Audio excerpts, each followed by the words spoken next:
Welcome everyone. Good morning, good evening, good afternoon. Welcome to this event on turning the tide on deforestation.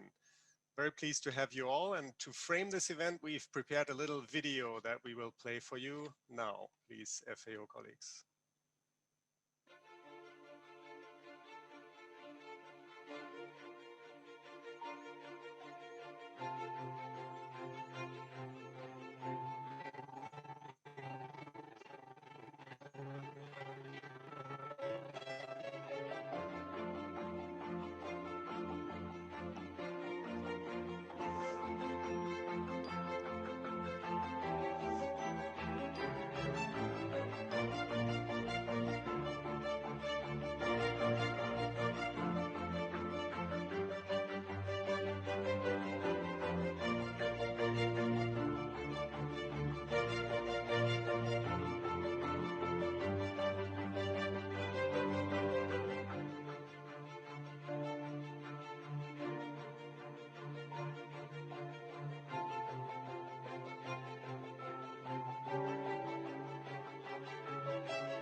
Thank you very much, colleagues at FAO, colleagues at COFO, participants worldwide. Welcome again to this high-level dialogue on turning the tide on deforestation.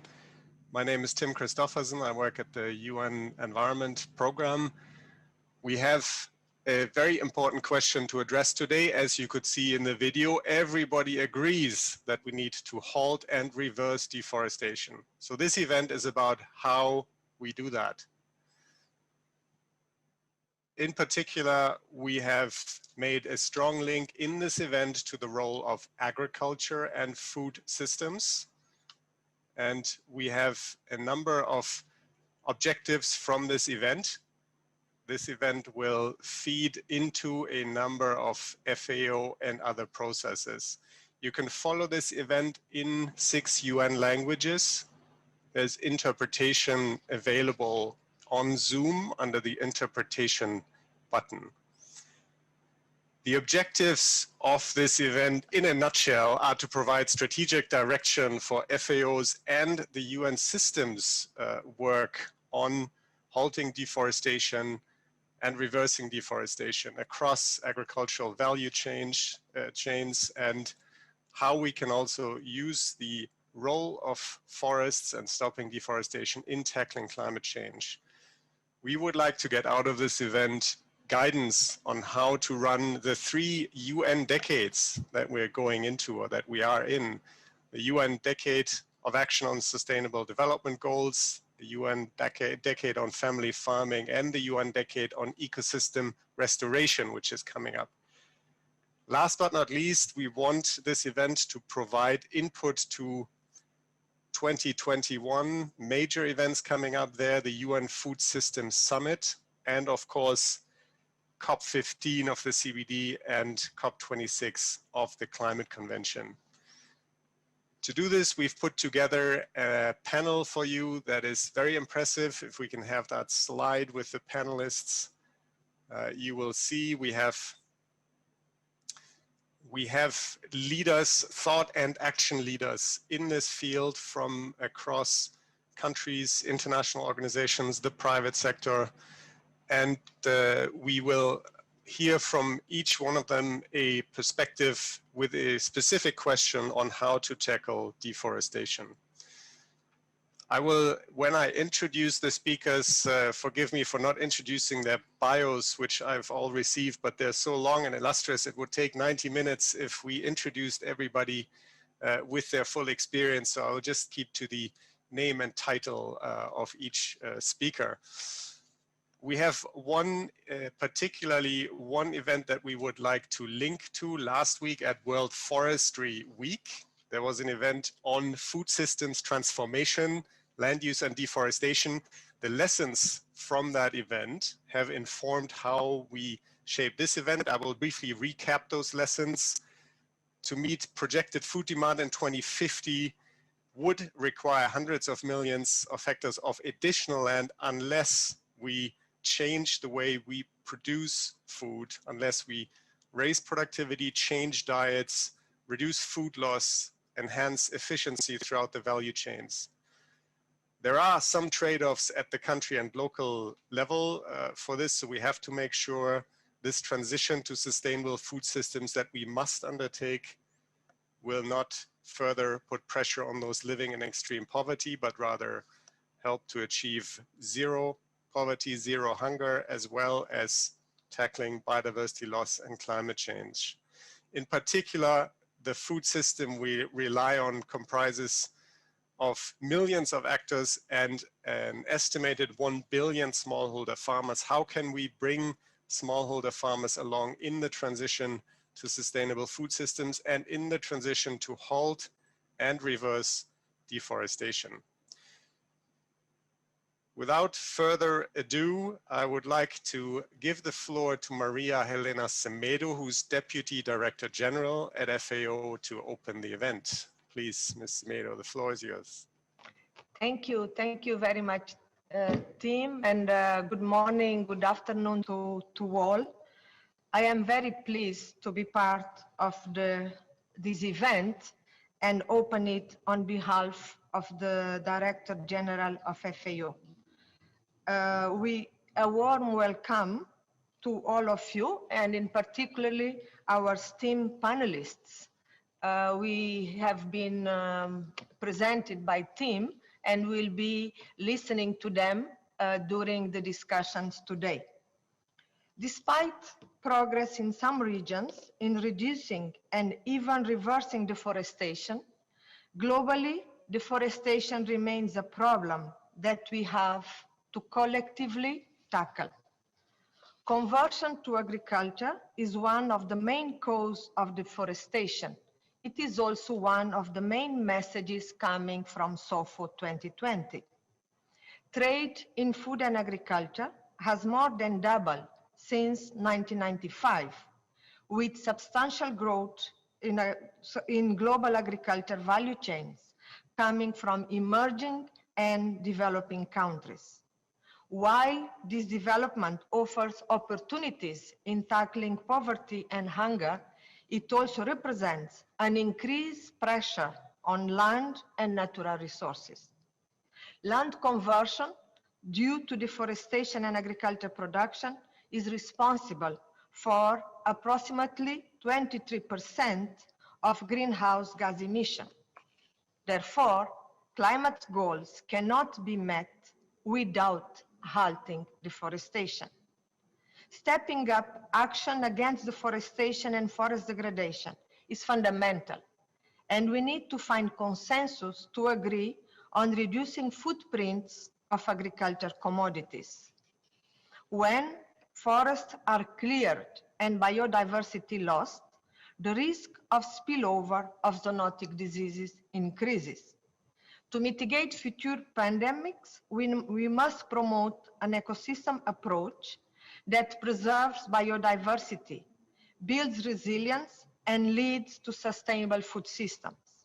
Yet, connecting all these species is very challenging and calls for great collaboration and coordination at all levels.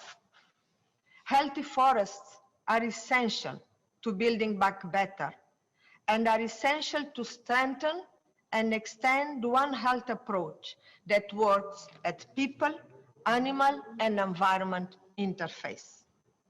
Esteemed participants, at last year's COP25 on climate change in Madrid, heads of UN agencies discussed how to turn the tide on deforestation.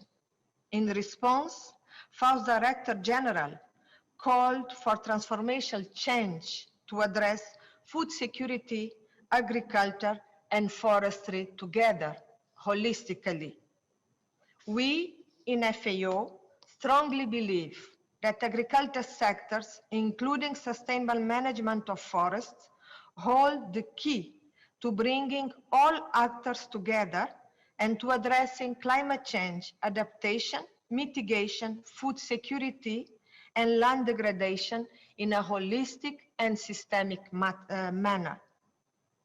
To turn the tide on deforestation, we must build on the momentum for action that bridging sustainability agenda and seizing opportunities that will put sustainable forest management as an integral part of solutions for achieving the Sustainable Development Goals.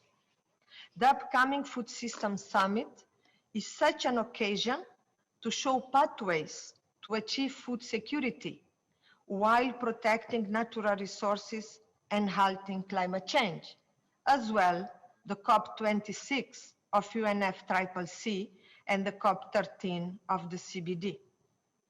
Today, with this high-level dialogue, we need to identify targeted approaches regarding the role of governments in enabling transformational changes in food systems that halt deforestation. We should highlight synergies between public and private action to make sustainable agriculture value chain the norm. These high-level dialogues build on the conclusions of FAO Regional Forestry Commission, which uniformly pinpointed the pivotal role of foresters in tackling climate change and call for sustainable consumption and production of forest products in line with SDG 12. The outcome of today's dialogue will provide strategic direction for FAO's work, linked directly to several COFO agenda items to be discussed this week, and will feed into the preparation of the United Nations Food Systems Summit and the World Forest Congress next year. I look forward to the insights and strong commitments for action from this high-level dialogue. Thank you again, and over to you, Tim. Thank you so much, Maria Helena, and it's of course also a pleasure that FAO is inviting us all to have this important dialogue. You have highlighted the importance of synergies, and indeed the agendas that we all used to work on, the forest agenda, the biodiversity agenda, the climate agenda, are now converging under the large tent of the Sustainable Development Goals. And one agenda that gets a lot of attention, and rightly so, is the climate agenda. And we now turn to the Right Honourable Lord Zach Goldsmith, who is Minister of State, Minister for the Pacific and the Environment of the United Kingdom. And he bridges both the Foreign Office and DEFRA in the important quest to bring nature-based solutions into COP26. Lord Goldsmith, thank you so much for joining us and making the important link to UNFCCC COP26 next year, and all eyes are of course on that big event. Over to you, please.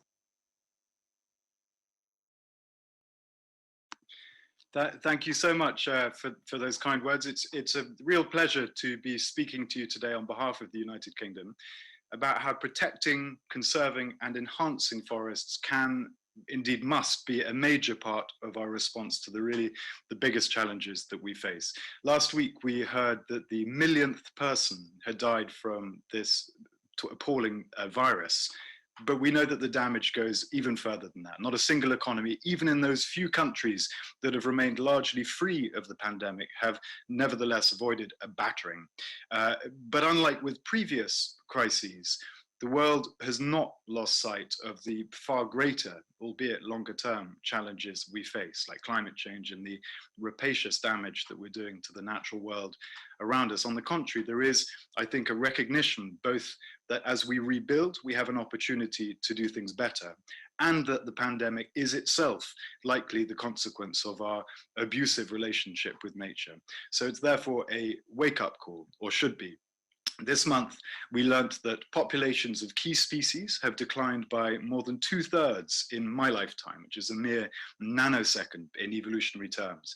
An extraordinary, terrifying diversity of species face extinction.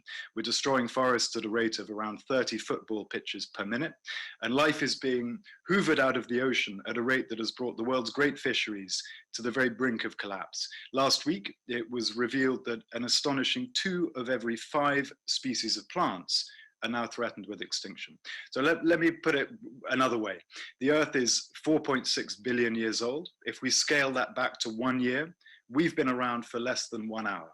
Our industrial revolution began much less than a minute ago, and in under 1 second, we've destroyed more than half the world's tropical forests. Now, those forests are home to 80% of global biodiversity. They regulate our water, our climate systems. They underpin the livelihoods of well over 1 billion people, including many of the indigenous people who look after 80% of the world's biodiversity. As a species, we have undoubtedly been blessed with really extraordinary cleverness, but unless we align that cleverness with wisdom, we're going to pay a terrible price, because what we're doing makes as little sense ecologically as it does economically.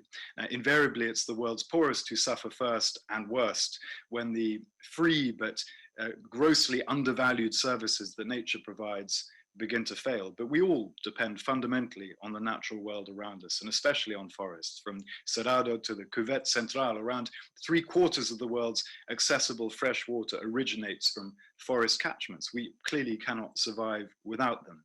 So turning this trajectory around is undoubtedly the principal challenge of our age. And even with a fair wind behind us, technology alone is not going to do it. It'll make a big contribution, but it's not going to provide the whole solution. As we just heard from the previous speaker, there is no pathway to tackling climate change or indeed poverty without reversing the decline of the natural world. Nature-based solutions like protecting and restoring mangroves, forests, and peatlands could provide around 1/3 of the most cost-effective climate change solution we need, while also helping communities to adapt, to become more resilient, and helping reverse the biodiversity crisis. But despite that huge potential contribution, nature-based solutions attract less than 3% of global climate finance. That makes no sense, and governments need to step up. The UK will use our presidency of COP26 and of the G7 to persuade other countries to put nature at the heart of their climate response, as we are doing in the UK.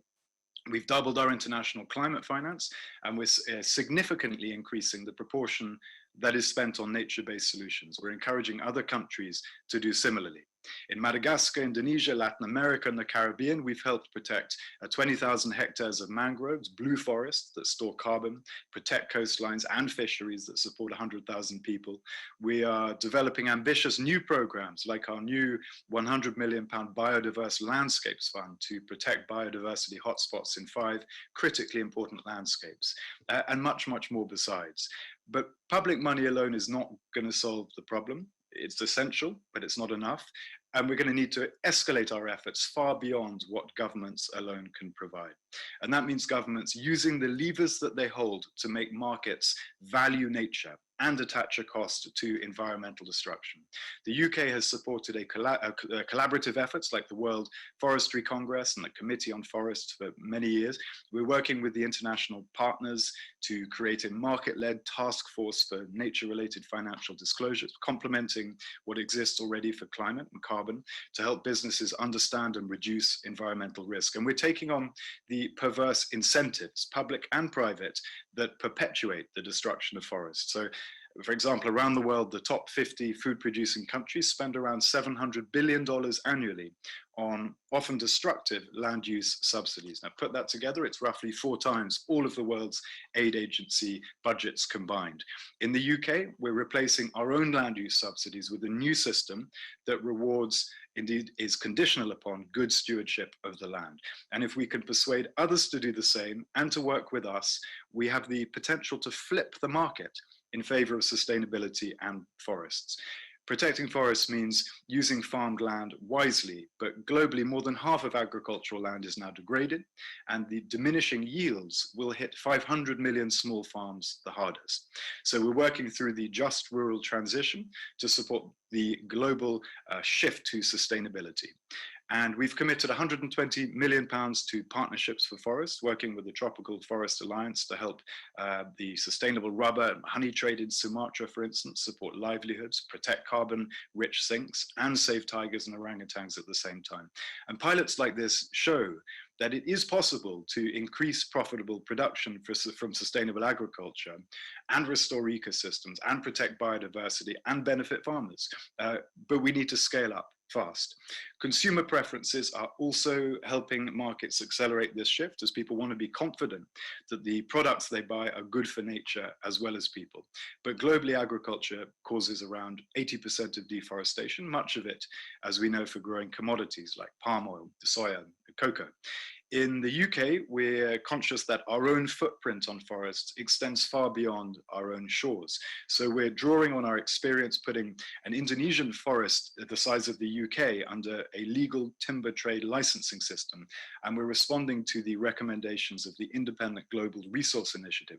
And one of its key recommendations, its headline recommendation, was to introduce a mandatory due diligence obligation on businesses. So in response, we've launched an ambitious consultation on a world-leading new law to clean up the UK's own supply chains and clamp down on illegal deforestation, requiring bigger businesses to demonstrate that forest risk commodities are protected in line with local environmental laws. Now, we recognize that we cannot turn the tide on deforestation alone, clearly, so thank you so much to everyone around the world who has shared their views and taken part in our regional seminars. We will continue to work with you. We need to work with you right across the supply chain as we take the next steps.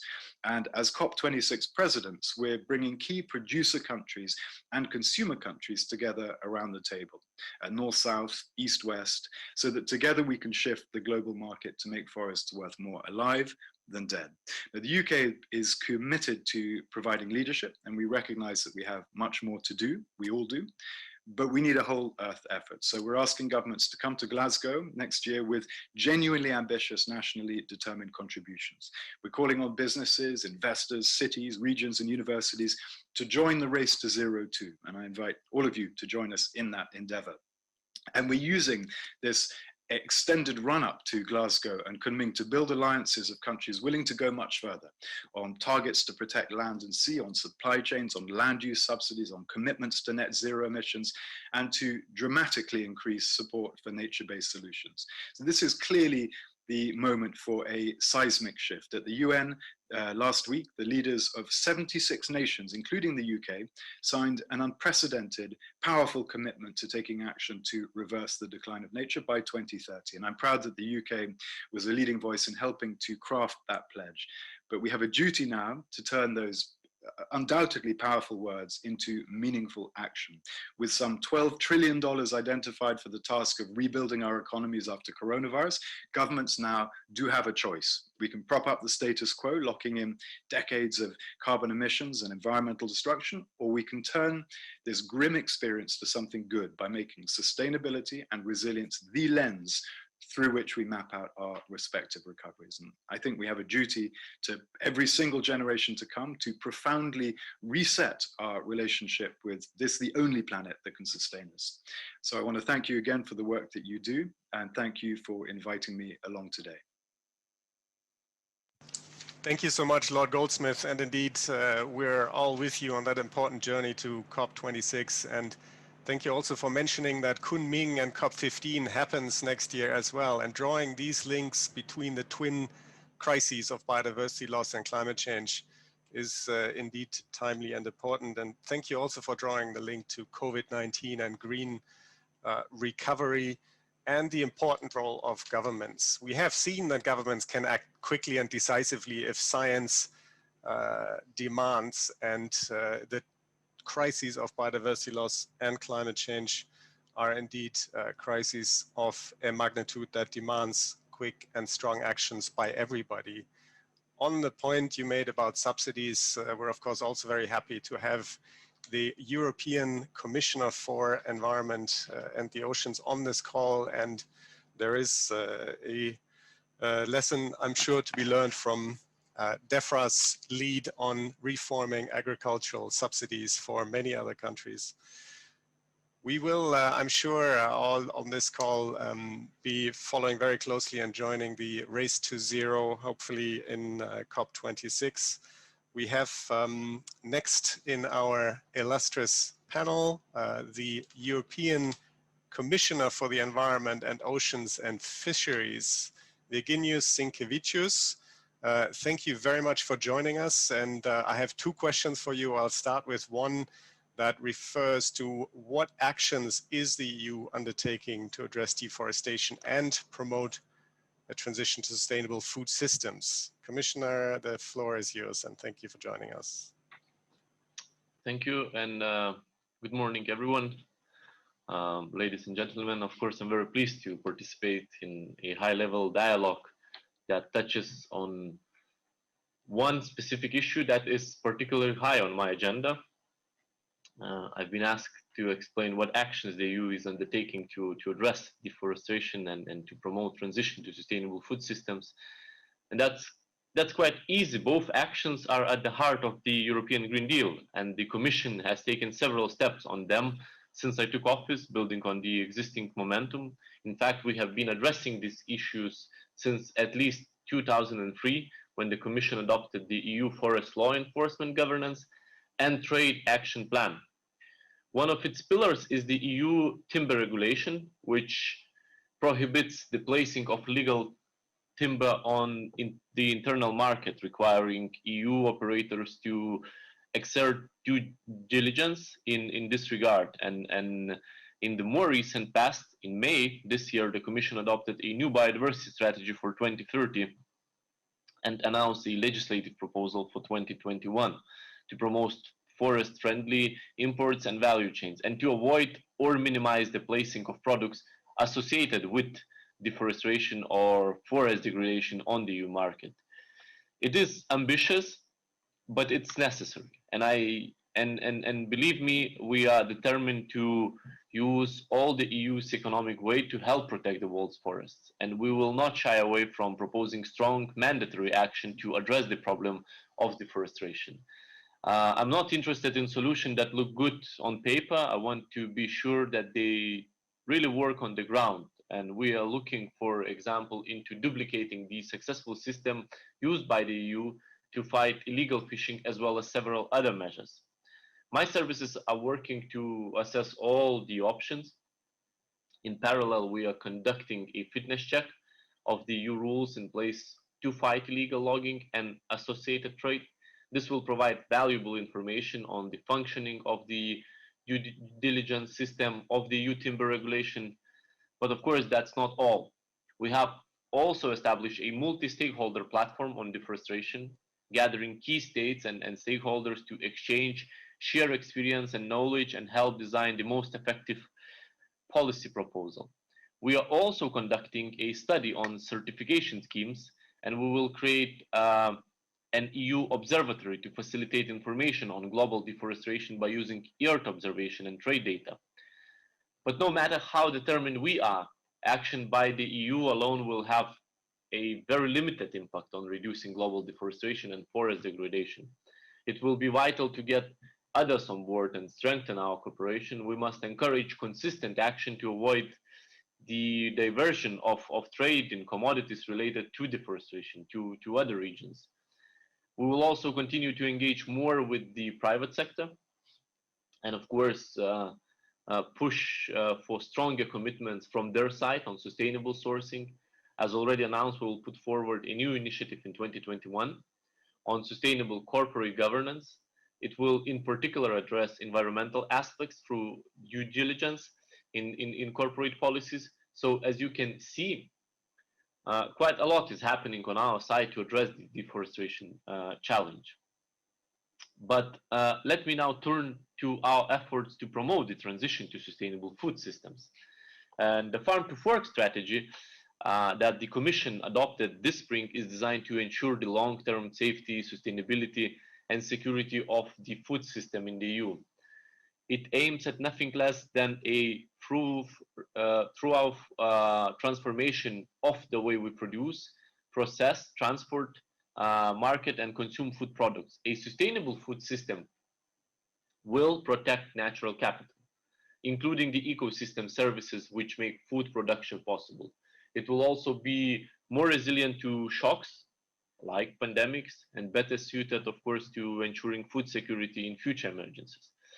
But again, in a globalized world, you cannot limit your efforts to your own region. And that's why our farm to fork strategy aims at accelerating the transition to a globally sustainable food system. The EU is committed to lead by example through international cooperation bilaterally and multilaterally, and to promote more sustainable farming and fisheries practices, promote efforts to reduce deforestation and to enhance biodiversity, and promote improvements in food security and nutrition outcomes.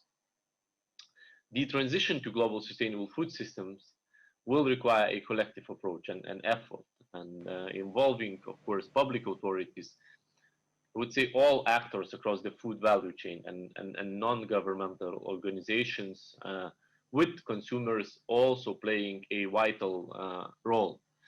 Because as often we can only achieve the best results by ensuring that we truly work together.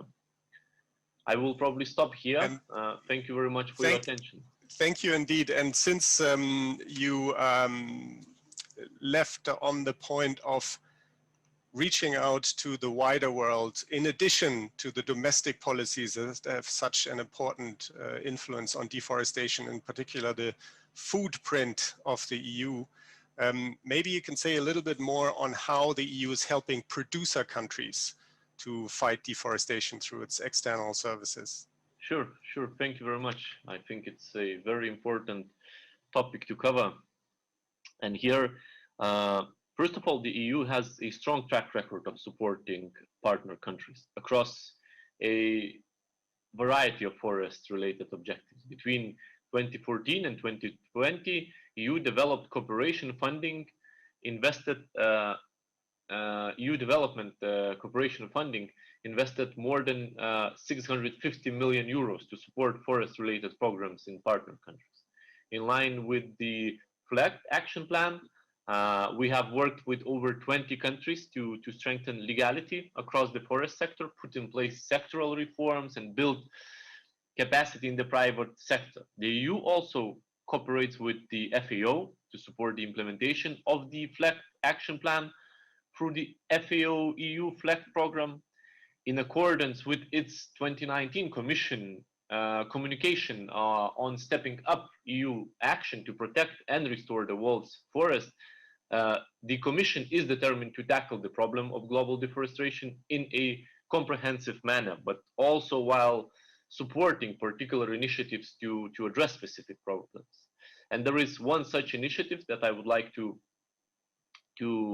highlight, to talk about in particular today, the forest partnerships that we would like to propose to our partners. And these constitute a new holistic win-win approach that stresses the multifunctionalities of forest and will be beneficial to both the EU and its partners. And each forest partnership will be tailored to the specific needs and interests of the partner country or region, but will share a set of general objectives. Of course, good governance, first of all. Secondly, forest-related value chain and job creation. Thirdly, climate change. Fourth, I would say that sustainable forest management, including conservation. And last, education, knowledge, and of course, research. And the aim is to use the untapped value of forests in partner countries and to facilitate intersectoral dialogue at country level, notably with the ministries of agriculture, and of course to support open and attractive EU markets for sustainable products. Forest partnership will also examine ways of supporting change to agricultural value chains linked to deforestation. In addition to these new partnerships, the EU will continue to support partner countries in their efforts to conserve forests and other ecosystems with high biodiversity value. And this support consists of integrated management, including conservation measures and economic development activities benefiting local communities, and in particular indigenous people. Finally, short word on one key commodity when discussing deforestation. I refer, of course, to cacao. The EU intends to support action towards sustainable cacao value chains in two largest cacao exporters, Ghana and Ivory Coast. The governments of these countries have recently taken strong action to support cacao farmers, living income through a guaranteed minimum price for cacao. To build on that momentum, a 25 billion euros package for Ivory Coast, Ghana, and Cameroon is being formulated in the partnership with FAO, GIZ, and the GRC and the European Forestry Institute. And it will bring support for multi-stakeholder dialogues at all levels. In country reforms for a more sustainable cacao value chain, private sector participation, and more generally a transition to sustainable farming and compliance with standards at farm level. And I truly hope to see the whole package approved already in November. That would be it from my side. Thank you very much for your attention. Thank you very much, Commissioner Sienkiewicz, for joining us and making these important points about the partnerships that we need both between the EU and producer countries. But also we, of course, look forward to the actual implementation of the biodiversity and the farm-to-fork strategies, including ambitious action within the EU that is outlined in those two important policies. And for everyone on the call, you of course know that the EU has opened a consultation platform for its next forest policy. So I'm sure they would also like to hear from all of us on how that should shape up. We now will hear from two of the most important rainforest nations when we speak about halting and reversing deforestation. Of course, the deforestation is mostly happening in the tropics. So we will now first hear from Indonesia and then from the Democratic Republic of Congo. Let me turn to Jakarta and the Vice Minister for Environment and Forests, Pak Alue Dohong, who is known to many of us not only as a champion for forests, but also for peatlands in particular. Pak Alue, the floor is yours, and thank you for joining us. Thank you, Tim. Distinguished panelists and participants, good morning there in Europe and good afternoon here in Indonesia. First of all, regarding deforestation, let me share with you that Indonesia, a new deforestation that was recorded around 3.5 million hectares for the periods of 1996 to 2000, has sharply declined to 0.4 million hectares, and hopefully will be further reduced in coming years. Such a deforestation occurred for many reasons and under certain circumstances. We thoroughly investigate and analyze the situation on the ground before introducing a series of corrective measures under the President Jokowi administration. Pak Alue, we have a little bit of difficulties hearing you. I don't know if there's any chance you could move a little bit closer to the microphone. Let me just check if maybe it was just my connection, but it was breaking up a little bit and the interpreters had a bit of difficulty. So if you could bear with us for 1 minute. All right. Let me test. Can you hear me now? Yes, we can hear you. Maybe just speak particularly loud and clear, because we hear you a little bit faint, but please continue. All right, thank you. It's quite loud already. Yeah. So first of all, regarding deforestation, let me share with you that Indonesia's annual deforestation that was recorded over 3.5 million hectares for the periods of 1996 to 2000 has sharply declined to 0.444 million hectares recently, and hopefully will be further reduced in the coming years. Thus, a deforestation occurred for many reasons and under certain circumstances. We thoroughly investigate and analyze the situation on the ground before introducing a series of corrective measures under the President Jokowi administration, as forestry is the main sector to achieve our nationally determined conservation target, ensuring the law of deforestation and preventing fires are very important. Combating deforestation. In combating deforestation, Indonesia has taken steps to promote clear policies and tightly control their implementation. The deforestation issues involves wider range of complexity and range of classification. It requires understanding on its impacts and its adverse consequences on geosphere, i.e., soil, air, water, and climate, and the biosphere, i.e., species, plant life, and human health, and on the social sphere, like human concern, and daily activities, and etc. We control and reduce forests and land fires by means of improvement of systems and technology pertinent to integrated forest and land fires management. Collaborative works on early warning system, fire suppression, and peatland management by extensive collaboration between the central and local government, but private sectors and local communities, as well as putting in shape the law enforcement action. President Jokowi has issued presidential decree to permanently refrain issuance of new licenses for logging and peatland utilizations in 2019. After the periodic review and evaluation of the 2 yearly monitoring policies in 2011. This policy effective management of primary forest peatland of no less than 66.3 million hectares. For the consistent policies implementation has contributed to reduce deforestation rate in particular.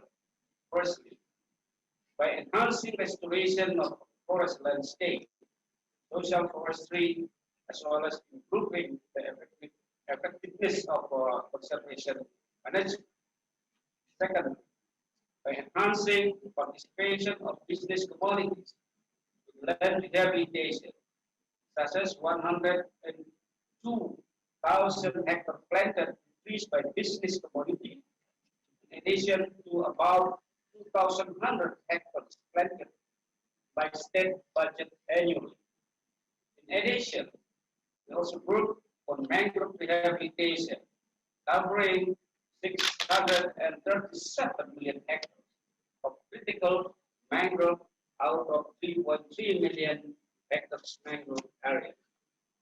Mangrove is our priority, managed and supported by EU Asian Agenda and Australia, to be protected by developing appropriate policies, planting for rehabilitation, improving mangrove habitat, and promoting the establishment of World Mangrove Center. Thirdly, by promoting sustainability of habitats and biodiversity through the development of corridor connecting fragmented habitats. In 2008, President Jokowi has ordered evaluation of all oil palm concessions and licenses, and we discovered and obtained about 1.34 million hectares of the palm oil concession areas to be conserved and maintained as high conservation value forests. We have introduced a concept of ecological industry to the concession holders to practice sustainable forest management, which include the primary forest cover as a protected areas, to introduce the threatened species for the areas and not even try or mention any idea of fully conversion of primary forest to monoculture as a palm oil. We do stop the issuance of new licenses for oil palm plantation. In addition, Indonesia is committed to maintain conservation areas which have been recognized by international communities.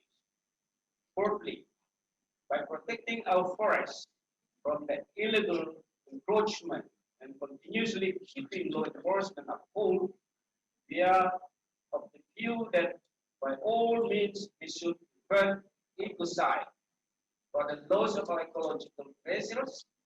However, it would be appropriate to introduce restorative justice in the future. With reference to the FAO gentle alert on the importance of food security for the nation, in the context of post-pandemic situation, President Jokowi responded and directed the option for the country through the cabinet meetings.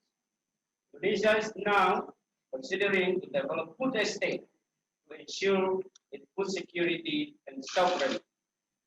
As we gain our long experience and wisdom learned from the previous administration of President Suharto, President Yudhoyono, and President Jokowi's first cabinet era, we focus diligently on the land preparation for food estate in central Kalimantan, in Merauke, as well as in North Sumatra.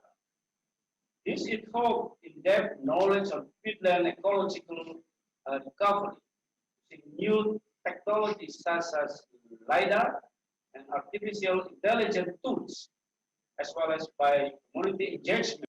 Aiming at improving their management design, we adopt strategic environmental assessment and environmental impact assessment. Another tool is the life cycle assessment for each agriculture and food industry activities. Plan taking into action proportion of recycled contents of raw material extracted, processed, and transported. The food estate will be involving high-tech private sector approach as well. Meanwhile, we managed to accelerate the social forestry program beginning in 2016 with the ultimate target of providing 12.7 million hectares of access to state forests for the local as well as customary other communities. Now I'm pleased to inform you that we have accomplished 4.2 million hectares of social forestry program involving 870,000 households. By doing this, we grant management right to the people who live in and around the forest, especially forest farmers, to have better livelihood. Farmers also receive assistance from the government to develop their small business, obtain necessary funding, and get facilitation to access the market. All these measures have been documented through our upcoming publication, The State of Indonesia's Forest 2020, or known as COFO 2020, an updated version of COFO 2018, which will be published soon in coming days. That's for the first question. Thank you, Tim. Thank you, Par Alue, and the sound was much better towards the end of your intervention. Let me just check with the interpreters if they now could hear and interpret, because we had a challenge in between. So also, if possible, Par Alue, if you could make your intervention available to the FAO team, perhaps in writing after the event, so we ensure that everybody who missed the interpretation could maybe receive a summary, if that is possible. Can you reflect a little bit more now on the COVID recovery and what we call a green recovery in the role of forests in building back better? Par Alue, over to you.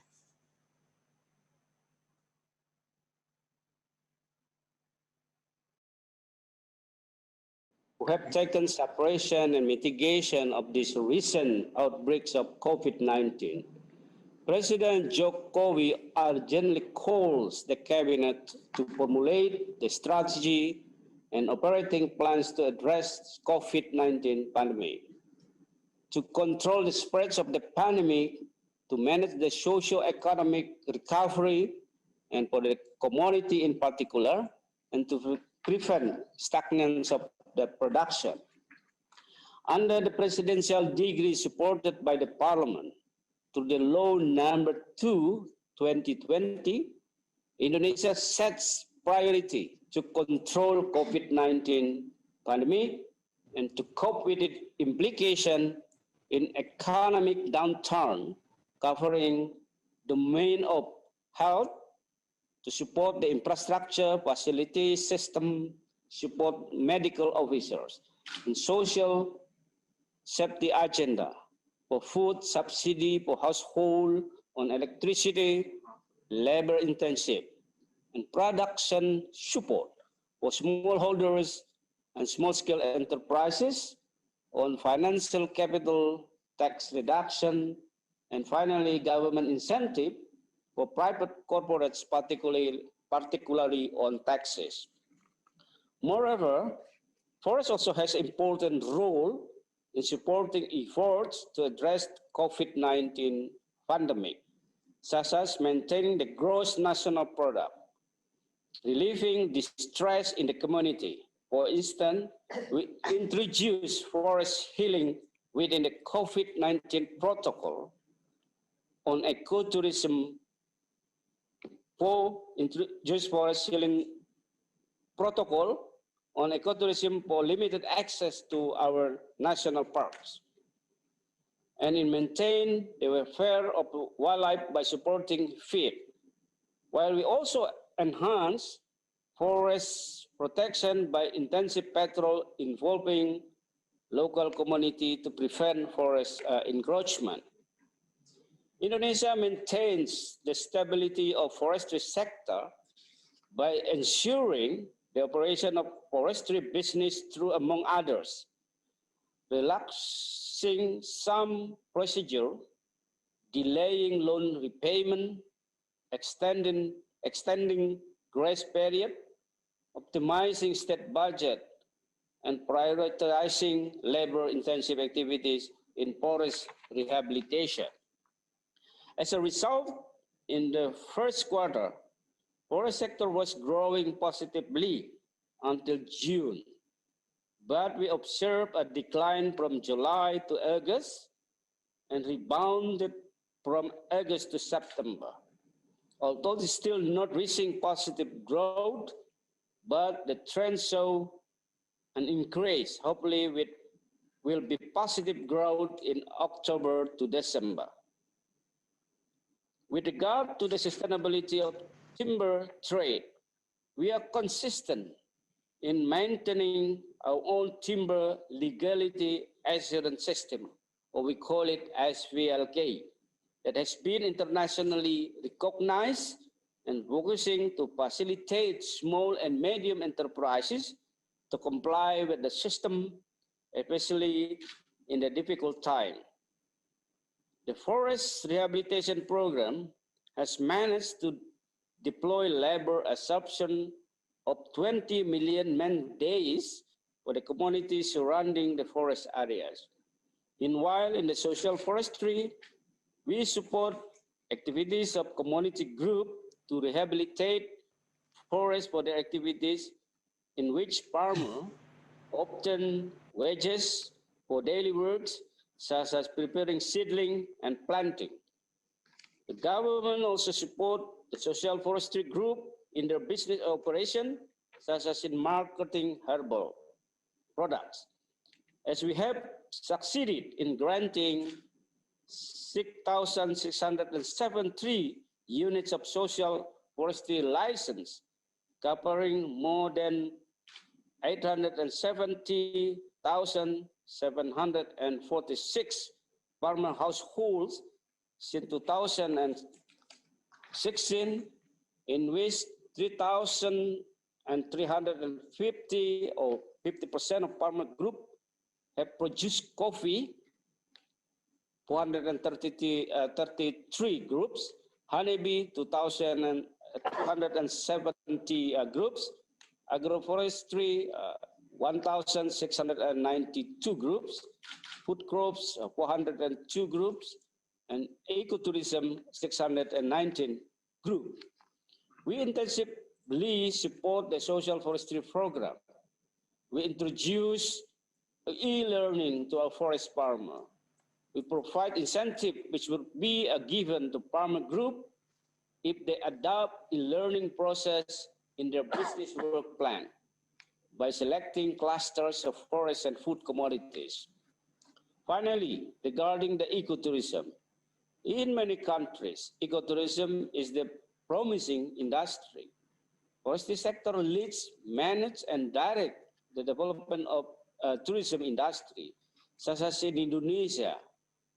Most of our tourism industry priority destination are within national park and forests, such as National Park of Komodo, Bromo Tengger Semeru, Wakatobi, Kepulauan Seribu, and so forth.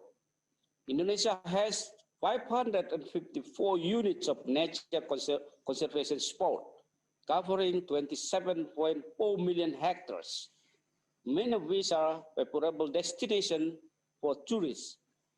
In the early emergence of COVID-19, declared by the government, we decided to close all access, anticipating possible encroachment to monitoring the wildlife and to avoid possibility of zoonosis.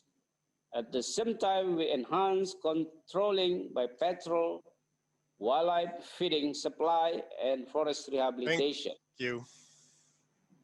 After 5-6 months and during pandemic-related restriction, we observed the need of scenic beauty and leisure time for the communities to relieve stress. Starting from the end of June 2020, we allow access to the touristic conservation area, limited mainly for healing purposes. We applied stringent restriction with visitors, quota, and specific protocol prevention of COVID-19.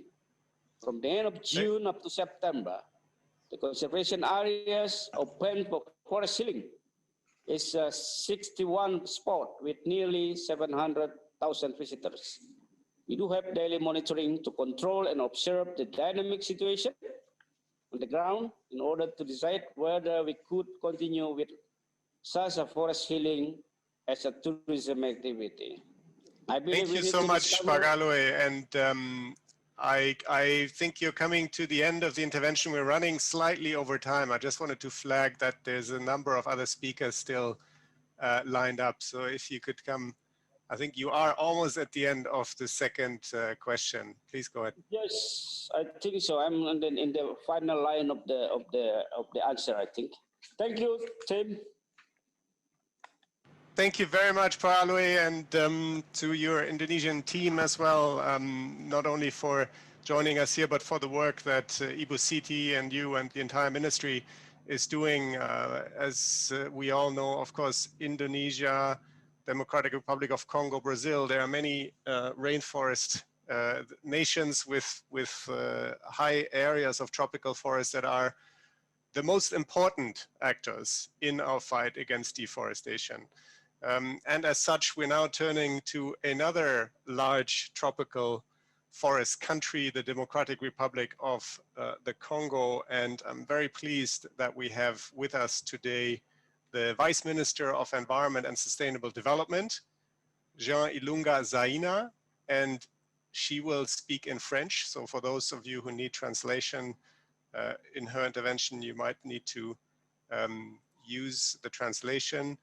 And to start with, Vice Minister, I'd like to ask you how your country is pursuing agricultural growth and poverty reduction while safeguarding forests. Please, the floor is yours. Merci beaucoup, Monsieur le Président. Excellences, Mesdames et Messieurs, distingués invités à ce dialogue de haut niveau sur la lutte contre la déforestation. au nom de la République démocratique du Congo, je suis particulièrement heureuse de prendre la parole à ce dialogue de haut niveau. Les fils et filles de mon très cher et beau pays vous saluent. Les questions touchant à la déforestation nous intéressent au plus haut point, avec nos 8 millions d'hectares de terres arables et 155 millions d'hectares de forêts. Tout en préservant ces forêts, notre pays, la République démocratique du Congo, poursuit sa croissance agricole et la réduction de la pauvreté par les bonnes pratiques de foresterie et agroforesterie, dont notamment le défrichement contrôlé, la reforestation associée aux cultures pérennes, la régénération par semis directs, les parcs agroforestiers, la jachère améliorée, la lutte contre les feux de brousse, la protection des berges des cours d'eau, la pratique des forêts communautaires, etc. La restauration et la gestion durable des écosystèmes agricoles et naturels vulnérables et dégradés, notamment les bassins versants et les montagnes. Notre pays est engagé, par exemple, dans la restauration des 8 millions d'hectares dans le cadre de l'initiative pan-africaine AFERSAN, initiative de la restauration des paysages forestiers. La diversification des systèmes agricoles et la gestion améliorée des eaux et des nutriments du sol. La mise en place d'un système d'alerte rapide destiné aux prévisions météorologiques pour le secteur agricole. Un système d'alerte hydro-agro-météorologique permettant de réduire les risques d'échec des cultures et les conséquences qui s'ensuivent. La mise en place d'un système d'alerte précoce des événements de déforestation liés à l'agriculture en synergie entre le ministère de l'Environnement et du Développement durable et le ministère de l'Agriculture. De ce fait, il est de bon aloi de dupliquer des réalisations réussies dans d'autres sites du pays, dont notamment le projet agroforestier de Mampou, avec un encadrement de 308 familles, c'est-à-dire fermiers, à raison de 25 hectares par fermier, dans la pratique de l'agroforesterie, avec une emprise d'environ 8000 hectares sur le plateau de Bateke. 2 projets d'adaptation à base communautaire, avec comme objectif le renforcement des capacités d'adaptation et de gestion des impacts des changements climatiques sur la production agricole et la sécurité alimentaire en République démocratique du Congo. Nous citons le projet PANA-AC et le projet PANA-AFE. Le projet de gestion améliorée des paysages forestiers appuyé par le PIF. Les projets intégrés RED-PIF qui mettent un accent particulier sur la gestion communautaire avec une place prépondérante pour le rôle des femmes.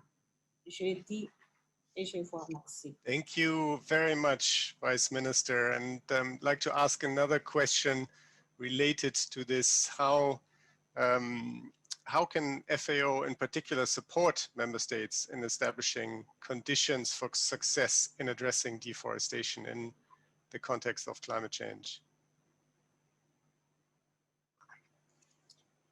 La FAO peut aider ses États membres à mettre en place les conditions de réussite de la lutte contre la déforestation par, comme recommandé par la Commission des forêts et de la faune sauvage pour l'Afrique durant sa 22e session en mars 2020, aider à analyser et s'attaquer aux moteurs et causes de la déforestation due surtout à l'agriculture, l'énergie du bois, l'exploitation forestière artisanale, l'infrastructure, l'exploitation minière, amènent des actions telles que l'appui à la finalisation d'élaboration des politiques forestières et agricoles qui devraient être harmonisées, l'appui aux bonnes pratiques d'une agriculture durable, le suivi et l'évaluation du processus d'aménagement et de zonage des forêts, la poursuite des appuis au système national de suivi des forêts, l'amélioration des voies de desserte forestière et la création des parcs à bois, la révision du code forestier en y intégrant les dispositions relatives au processus RED+, et à la gestion durable des tourbières, l'appui à l'encadrement et le contrôle de l'exploitation forestière artisanale de bois d'œuvre, l'encadrement des populations, y compris les femmes et les jeunes, vers des activités économiques à impact réduit sur les forêts, l'appui à l'élaboration des programmes à impact dans les zones tourbières afin de s'attaquer aux menaces actuelles et futures qui pèsent sur les tourbières. Il serait important de poursuivre les activités qui adressent des réponses aux causes de dégradation de cet écosystème.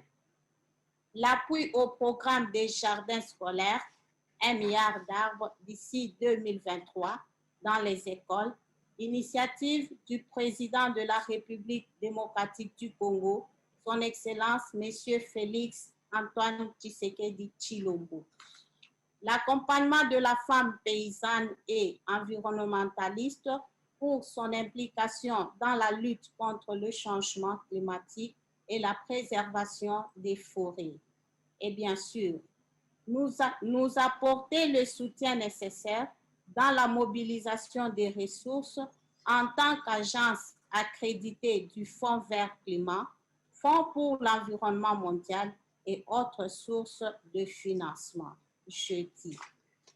Thank you very much, Vice Minister. Merci beaucoup, Madame Zaina.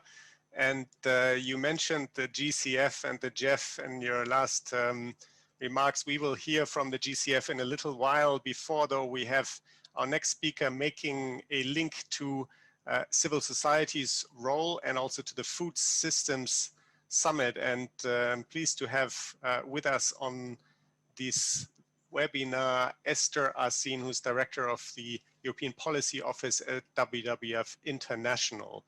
So, Ms. Asin, what is the role of civil society in catalyzing the transformation of the food system we need towards nature-positive production, please? Thank you, Tim, and hello to all the participants. Thanks for the opportunity to address this panel today. I'm very honored to represent WWF and especially my colleague Joao Campari, who's chairing the Action Track 3 in the Food System Summit. Some of the speakers have referred to some of recently launched policy and scientific report, our own report, The Living Planet, but also the CBD Global Biodiversity Outlook. And it's very clear. We have to reform our food system in order to halt deforestation, habitat conversion, and at the same time, reduce the risk of future pandemic and infectious diseases. And what we are seeing now is how demand for food production leads to the externalization of our footprint across the globe.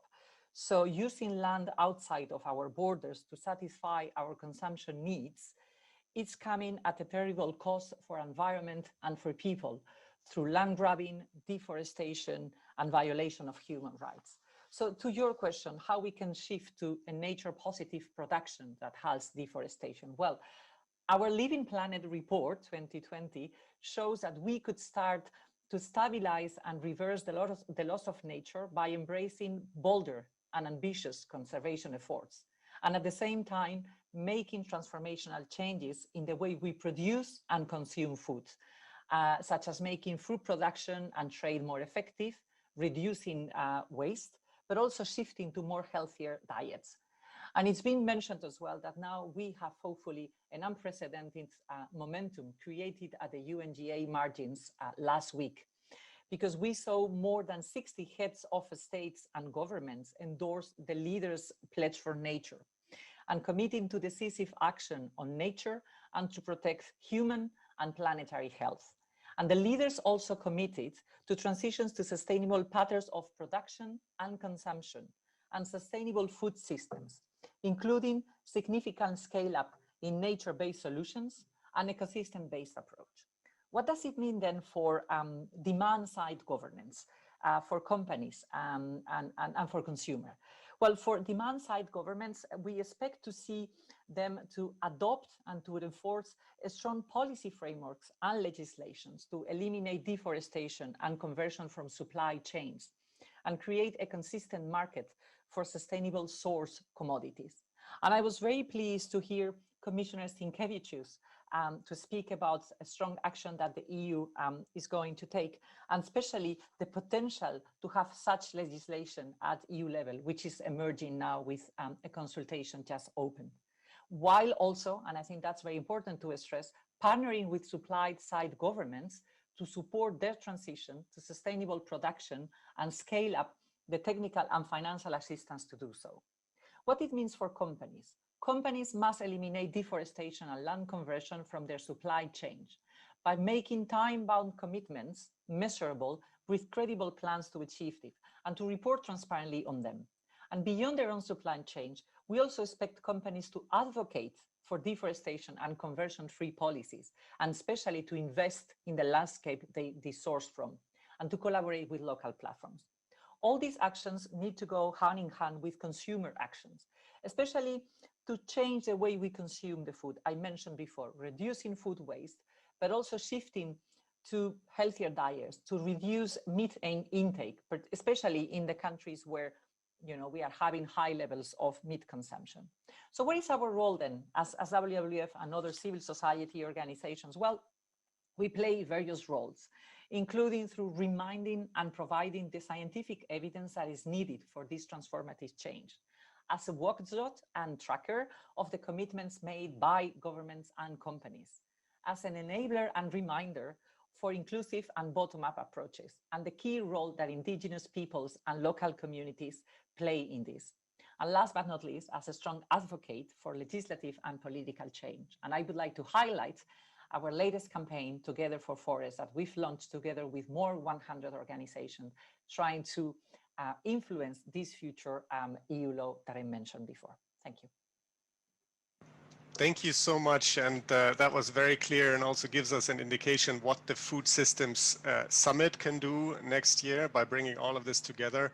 So with your permission, we will actually speed up the agenda a little bit now and skip that second question, which you have already answered, because we're running quite a bit behind time now and need to close more or less on time, because we are occupying the main channel here for COFO, and at 11:30 European time on the dot, COFO, I understand, will resume on this very channel. So let us now hear from the private sector, and it was mentioned by several of the speakers, in fact, I think by all of the speakers, that there's an important role to play for the private sector, and we're of course all in agreement with that, but how can that be done?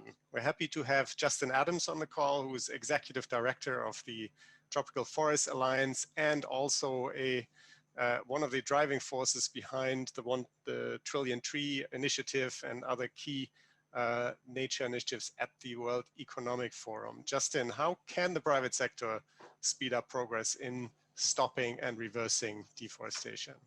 Thank you, Tim, and Your Excellencies, ladies and gentlemen. It's a great pleasure to be able to talk with you all today on this important topic. I'll condense my two questions into one as well and just try and go quickly, Tim, with your permission. So I have 4 points to make. Firstly, there has been an exponential growth of interest from the business sector in forests, in nature-based solutions, just in the last 2 or 3 years. And that's a wave of interest that I really think we should be thinking, how do we capitalize on that? It's a wave of interest, obviously, where people see opportunity, but also the interest is there because of the extraordinary threats that our forests are facing, the fires that are burning and impacting communities around the world today. So there is a real urgency of action from the private sector. The second point, though, I want to make is really to clarify the role of business and where business can engage and where it cannot engage. I've been working on this agenda now for more than 15 years. I can't tell you how many times I've heard the importance of public-private partnership and the importance of engaging the private sector, and yet I sit in dialogues where really the private sector is absent. And it's something I think we have to address. So there's three areas where I think, or three issues I just wanted to use as examples. One is where private sector is really good. It mobilizes and scales action really quickly where it can meet a clear market need. And we're talking about deforestation, but let's also recognize that a lot of that deforestation has occurred to provide food for a growing population and an increasingly wealthy population. Just to use one example, soybean exports from Brazil grew from less than $500 million in 2000 to more than $20 billion in 2019. And that soybean export was driven because of innovation from the private sector that enabled this extraordinary growth of soybeans, which is now such a critical protein source for the planet and has helped China reduce malnutrition from about 15% in that same time period down to less than 2.5%. So let's not underestimate the role private sector can play to drive solutions at scale when there is really a clear market need.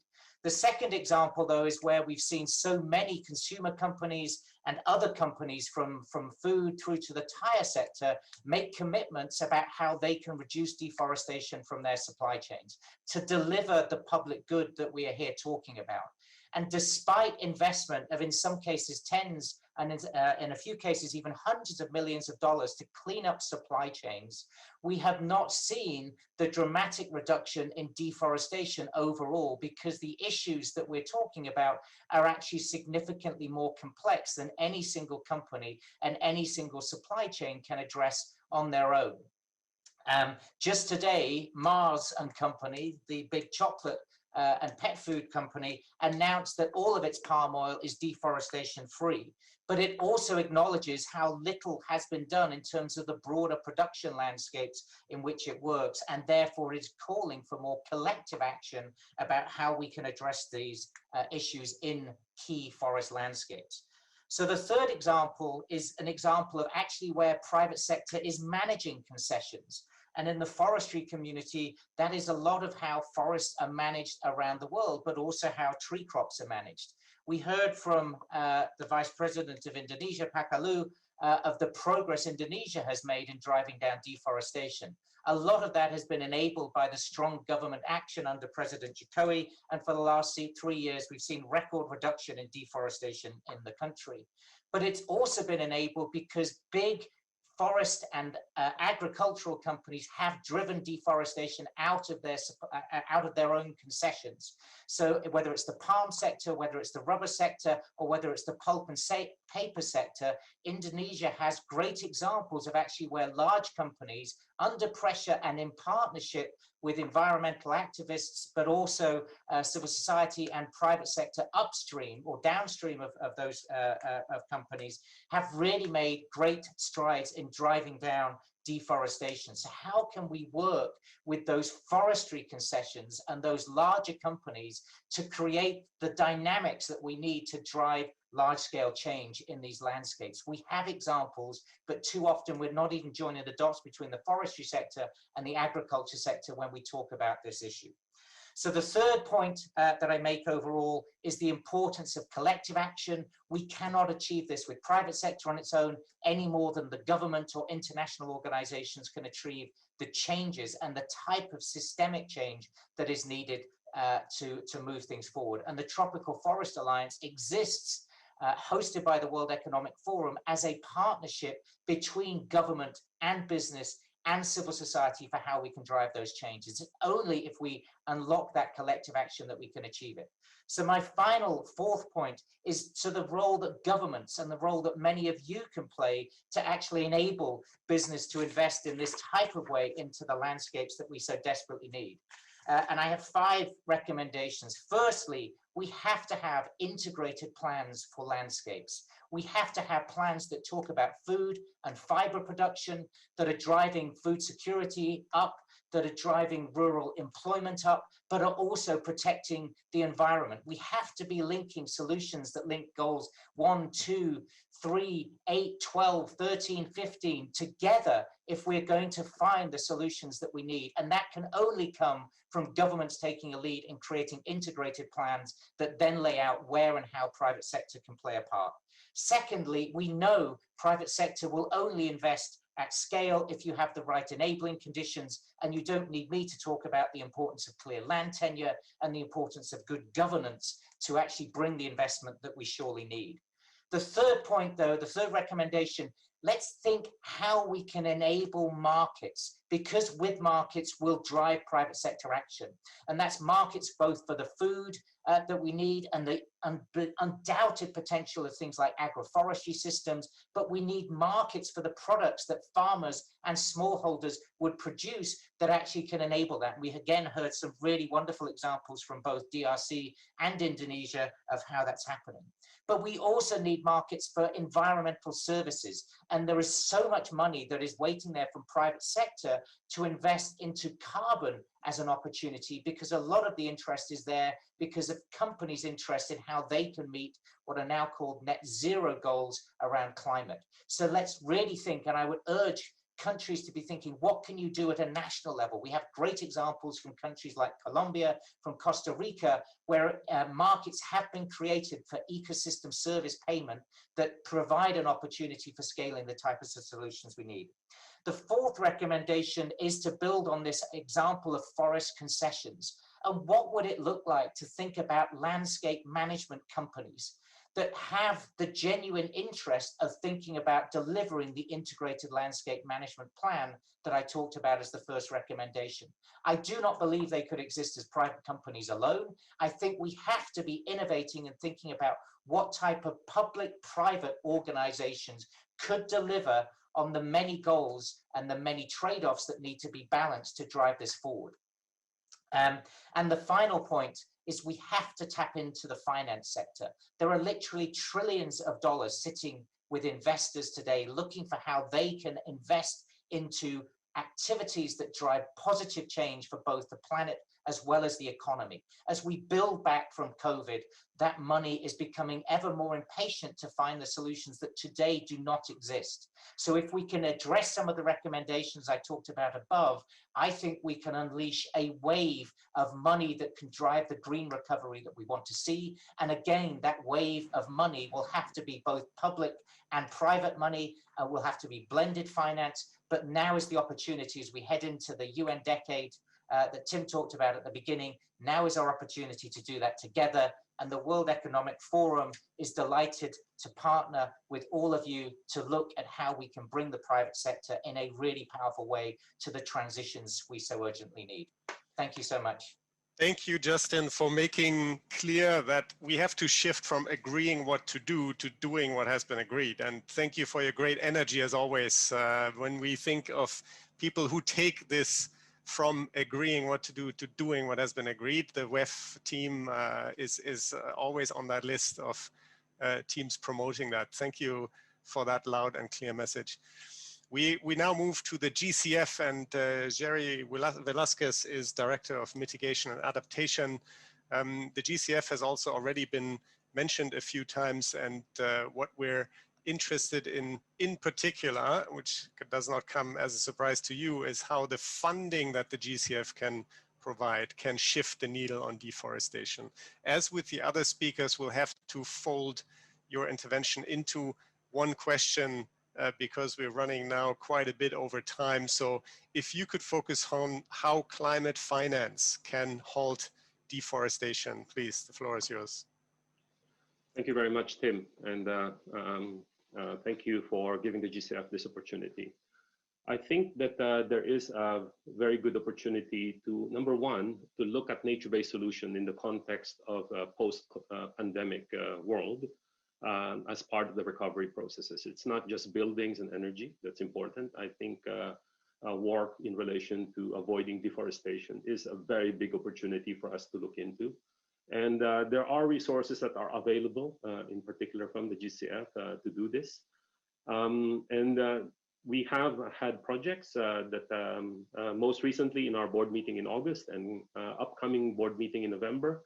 For example, we are now completing projects on REDD+ results-based payments. Our $500 million envelope is going to be used up by November on this. And a lot of these activities actually not just try and halt deforestation, but also try and support countries in their work towards green recovery after the COVID pandemic. A lot of our projects on the forest and land use portfolio also work towards halting or stopping or reducing deforestation, in particular trying to find alternatives and diversifying livelihoods.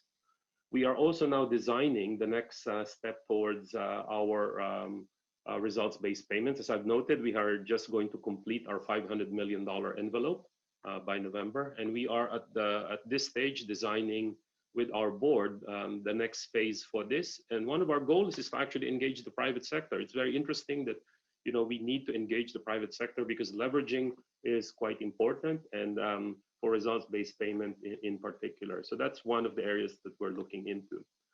Now, on climate finance, I think it is important to note that it's not just domestic budget or international public finance that's important, it's also the private sector. And within the GCF, we can leverage all three. As you know, we're a very open institution. We have more than 100 partners. More than half of them are national entities. And we are capital agnostic. We can work on grants, concessional lending, equities, and guarantees. And we are very willing to take risks to make the projects viable, as long as these are climate related. So we believe that there's a lot of work that can be done through our grants to enable countries to get ready. For example, we have a lot of examples of countries seeking support from us. They have an allocation of up to $3 million for 3 years at one go. And these are grants just to get ready to access larger resources. We also provide project preparation support. These are also grants up to $1.5 million per project, just to develop the feasibility studies for these projects. And of course, larger projects ranging from 10 million to larger than $500 million projects. And our focus at the moment is to develop what we call sector guidance. And one of those areas include deforestation-free supply chains. We hope to open this up for consultation in the coming few weeks. And we hope to get feedback from people in the world, but also just to note that the GCF is open for business, and we look forward to work with all of you, especially through governments and accredited entities. And halting deforestation using public and private finance is something that we do, and we are quite keen to work with all of you. Thank you very much. Thank you so much, Jerry. And it's good to keep in mind that we live in a $75 trillion annual world economy, $1.7 trillion of investments in agri-food. So the 10 billion that the GCF has is in reality very little money. And we have to be extremely strategic in deploying these very limited funds to unlock larger systemic change. So thank you for making that very important point. And I've negotiated a 2-minute extension of our event with FAO. So now the floor goes to Mette Wilkie, who is the director of the Forestry Division in FAO, and if you will, our host today for a brief highlight on the next steps. Mette, the floor is yours. Thank you so much, Tim, and thank you to all the brilliant speakers we've heard here today about what is happening around the world. Just a few words about what FAO is doing in this regard.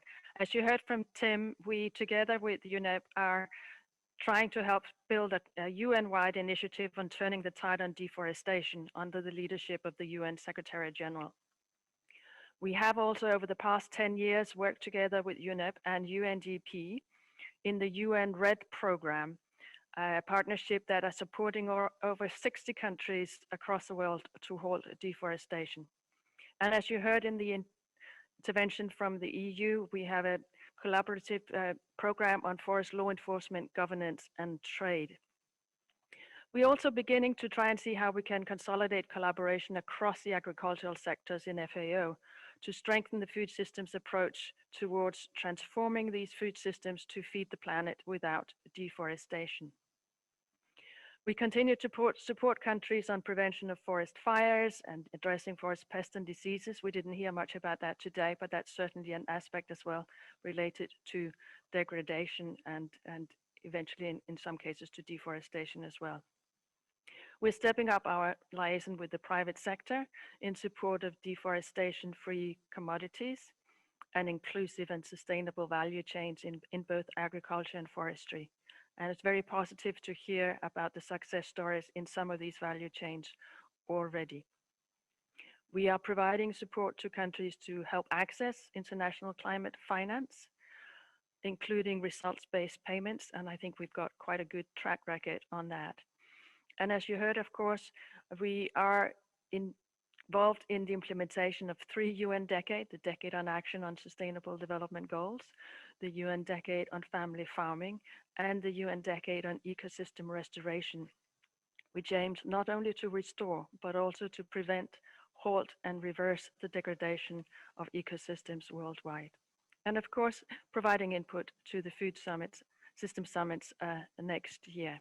You've already heard yesterday about the information that we provide through countries and helping countries to provide on data on forest and changes in forest area over time. And that we are already working with more than 40 countries to establish monitoring so that we can actually see what's happening, in most cases in near real time. We are linking that in with some of the other initiatives in FAO, as you heard from the Director General yesterday as well, for the hand-in-hand geospatial platform. But just to say thank you so much to everybody for your inputs here today. I think we've got some good food for thought for the discussions that we will have in COFO during the rest of this week. So thank you very much from my side. Thank you, Mette. And with that, we've come to the end of this event. I would like to thank you all, the participants. Apologies for some slight technical glitches and that there was not a lot of time for discussion, but I'm encouraged to hear that FAO will compile and summarize the rich discussion and the interventions on this event. And I would also like to thank the interpreters for the dealing with the rapid fire interventions from some of us. As you know, many of us are passionate about stopping deforestation, and now is the time to move from what we all have agreed to do to doing what has been agreed. So thanks for FAO and all of you, and good luck with COFO and the next session.